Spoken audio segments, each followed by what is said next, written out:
What's up, guys? It's Drew McIntyre, and I'm joined by UltraHeelVerge, aka Jimmy Jacobs, and KickoutGaming. And for this edition of the podcast, we interviewed Shawn Daivari, and it was kind of cool guy. The line kept on cutting out, but before we get to the interview, has anyone got anything to say? Yeah, hey guys, my name's UltraHeelVerge. As said by Muuuftah, the line was a little shaky. I'm not sure if it was on our part or his. But if you hear any inconvenient cuts, I'm sorry for the inconvenience, and it was a pretty fun interview. And let's see, Kenny, do you have anything to say? Yeah, my nipples are really hard.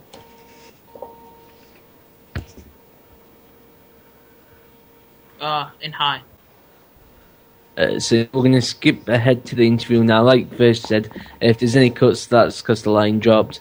Sorry for any inconvenience it's caused, but yeah. Anyway, guys, until the next edition, peace.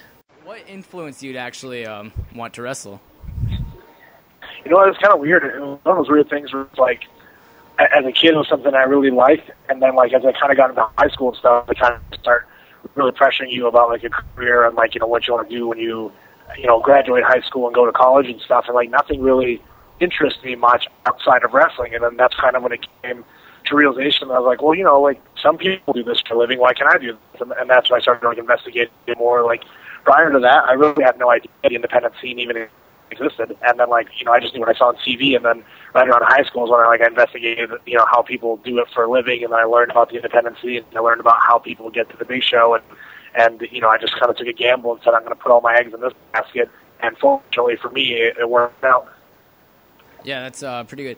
Oh, actually, didn't you have a website for wrestling before you actually were like started? Or? Yeah. Actually, like when I started training to be a wrestler, like before I even had my first match, I opened up ShawnDaivari.com, which I still have today. And it was something that was like, you know, there was like certain things that when you're starting, you saw like the other people that where I was wrestling with had, and all the other people that I was wrestling with, they had like T-shirts, they had like 8x10s on their website. And that was something I thought was like the process of being a wrestler. That was stuff I got so excited and eager to do that I jumped on before I even had my first match. Even stuff like wrestling boots. Like before I even had my first wrestling match, I bought wrestling boots. And like, you know, I go to find out that when people start wrestling, sometimes they just borrow other people's boots, or like they wrestle in match 1 and they wrestle the guy in match 5's boots, and then they come to the locker room, take them off, and hand them over. Like there's so many things that like at the time I felt were super important, and something that I invested a lot of thought and like time and effort into, like ring music, like stuff like I was like, I remember the first day I started training to be a wrestler, I was like, oh my god, what am I going to use for ring music? Thinking that was some sort of end all be all like decision of whether or not I would be a success or failure. Yeah. So what was it like working for the WWE? I mean, a lot of people see it as a dream. What does it actually feel like to be in that atmosphere? It was cool at the time. Like when I first got there, like I had already done about 12 or 13 matches for WWE before I got signed. So the first couple times that I went there, that was really fun and really exciting. And like I remember my first WWE match ever, I got to wrestle Austin Aries in a dark match before Monday Night Raw started. And like that was my first experience wrestling for the WWE. And you know, we went out there and we had a good match and came back and like got so much praise and like handshakes, and like, you know, I remember Jerry Briscoe had his heart in the gorilla position that night, and like for that time, to like the day I got out there, they remembered me on a first name basis, and every time I come back in to do a job match, they'd be like, "Hey Shawn, you know, nice to see you." And like I thought they were like that with everybody, but apparently me and Aries did such a good job that we kind of stuck out in their memory. So that at that time was a really big. You know, by the time I got signed and got there, it was kind of like more a business matter and kind of was off to the races.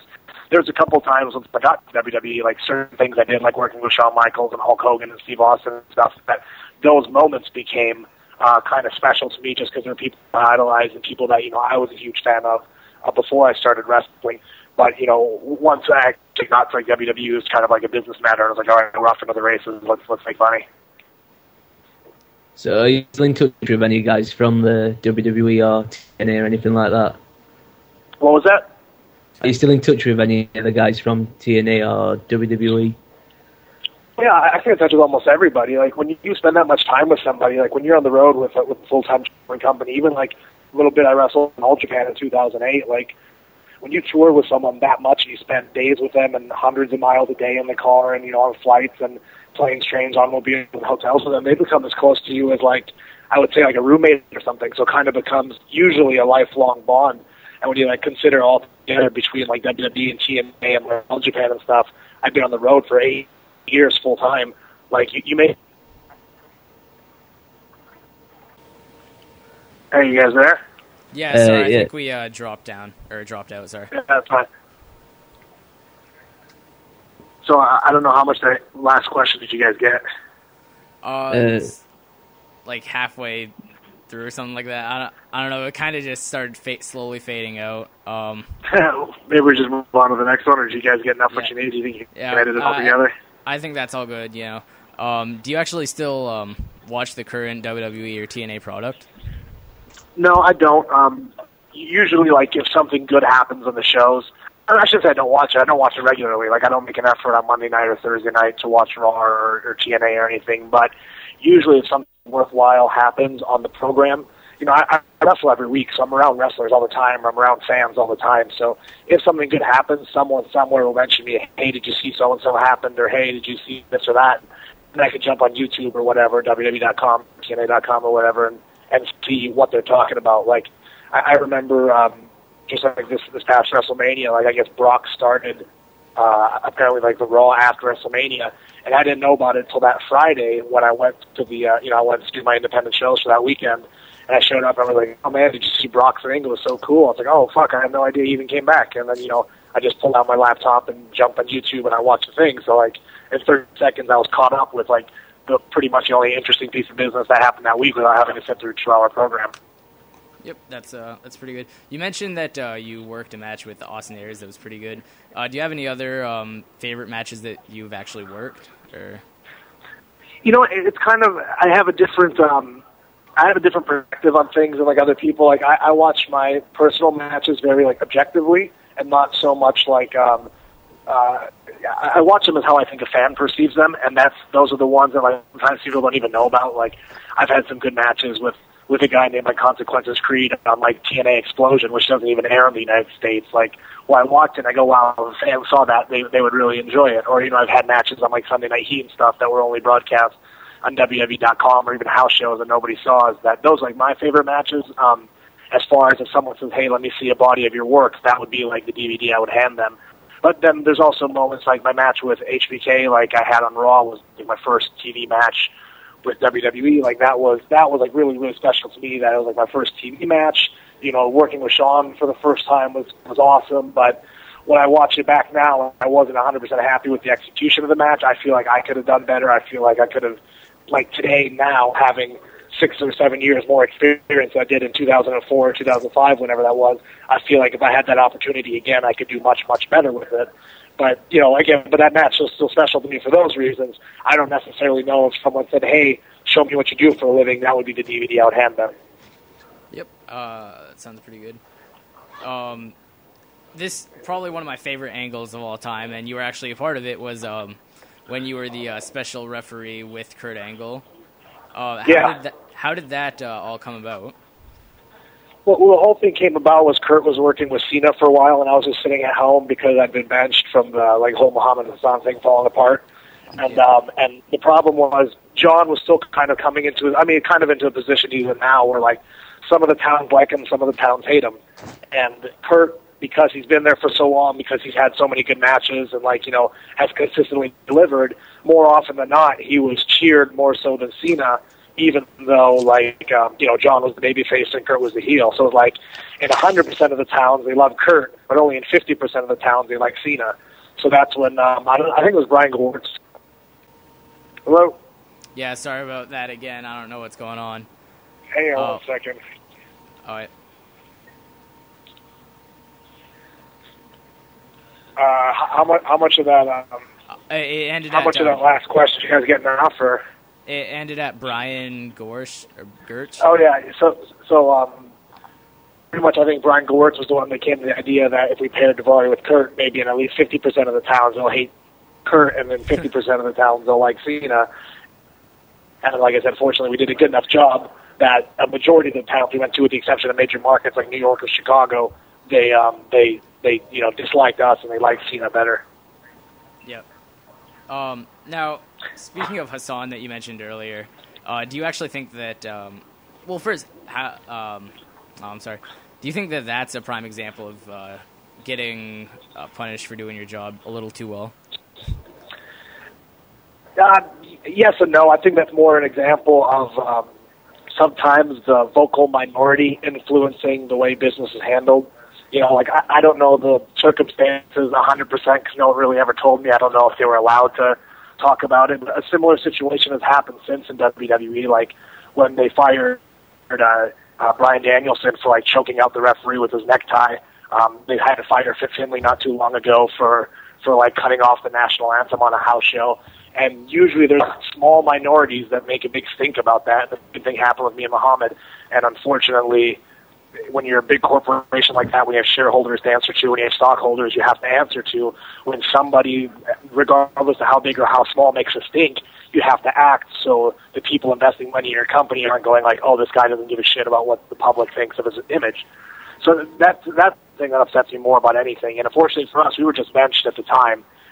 You know, when I look back on it, I was only at home for 3 months, which is less than guys go down for injury that time. And I came back in a better spot with a bigger push, making more money. So it's hard for me to complain about it. But in retrospect, when it happened, it was devastating. I thought, like, here's a couple people that know nothing about our sports, you know, supposed journalists, like, you know, actual news, editorial people reporting incorrect issues to make a big stink that ended up costing me and Muhammad what we thought at our times our jobs. In the long run, it didn't happen, but it very well could have, like it did for Fit Finlay and like it did for Bryan Danielson.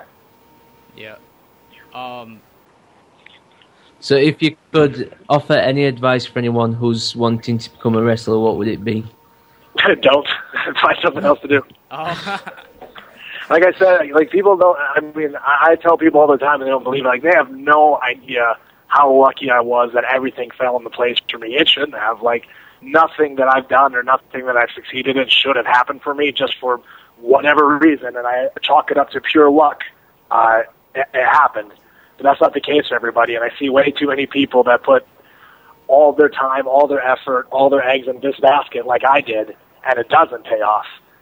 Like people always say, like, you know, have a plan B for wrestling. I always say, no, wrestling should be your plan B. Like my younger brother's a wrestler too, and he's doing pretty well. He's been pretty successful, but yeah, I made sure he went to college, and I made sure he got his degree, and I made sure that, you know, he got like another, you know, his regular career up and running, and then his plan B is wrestling. If it takes off, great. If it doesn't take off, then no harm, no foul. But for someone like me, if it didn't take off, I might be some homeless bum living under a bridge.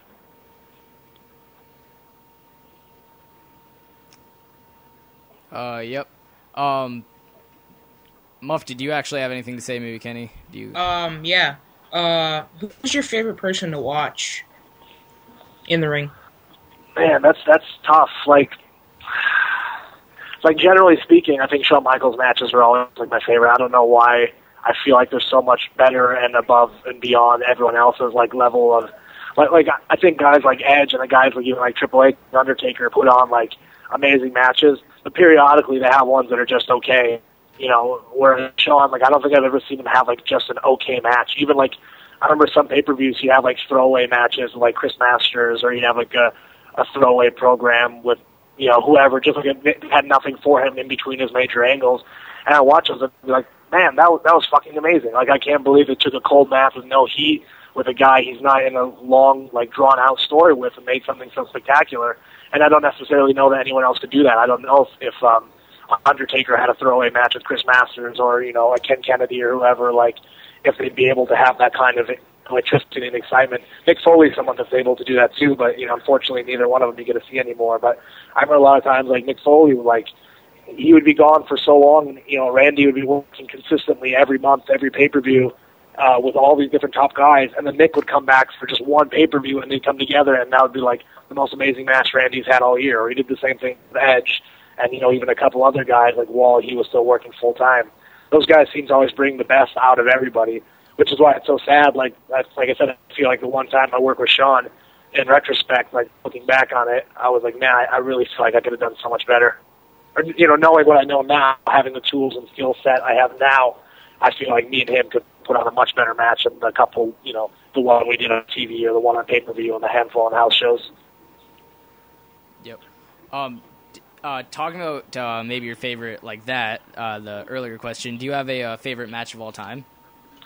Of my own or of watching of other people's? Oh, either really. Maybe watching others and then maybe your own.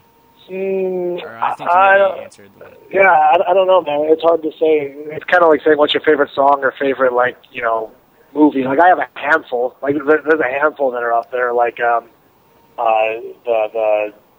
like Shawn Michaels and Ric Flair match. Fucking love them. Or Shawn Michaels matches, like Shawn Michaels and Rick and Shawn and Kurt, and like all those Shawn and Taker matches. Like, I could say like those are generally up there. Even like the ones like Mick had, like all the Mick and Undertaker matches. I kind of really like, or I guess it was Mankind at the time. Like, were fun to watch. But it would be really impossible to pinpoint like my favorite match. Like, it would be my favorite song or my favorite movie. Yep. Really, it's been great having you. Do we have any final questions coming from the other guys? Sorry. And I just want to say I'm a big fan and I think you're awesome, and I enjoyed all your work, what you did in the WWE and the TNA. So, yeah. Oh, cool. Yeah, thanks, man. I mean, like, I'm still wrestling all the time, so unfortunately people really can't see me in the United States or Europe on television regularly anymore, but, like, I do independent shows all over the world all the time, and if anyone ever, like, goes to ShawnDaivari.com, there's an email on there to get a hold of my agent where they, you know, people can book me for, like, you know, clinics or meet and greets or autograph signings or even independent shows. So if there's anyone out there that wants to see me, you know, wrestle in their local town, you know, tell your promoters or tell, you know, the people that you work with or, you know, whoever you go to see shows at, then that's how they get a hold of me if they feel like I'd be an addition to their roster, if I'd be an addition to their show. You know, I still love touring. I still love going all over the world and meeting the fans and having matches. Yeah, that's great. Do you have any upcoming events maybe you wanted to plug? Yeah, I can't even think. Like, I'm going this this Friday. I'm in Los Angeles for Big Time Wrestling. I wish I could tell you the website, but maybe you Google it, you can find it. In Texas, I'm in not Texas. I'm in Milwaukee on Saturday for what's it called? International Championship Wrestling (ICW) at some Army base. Like, I wish I was more adequately prepared to plug those things for you, but.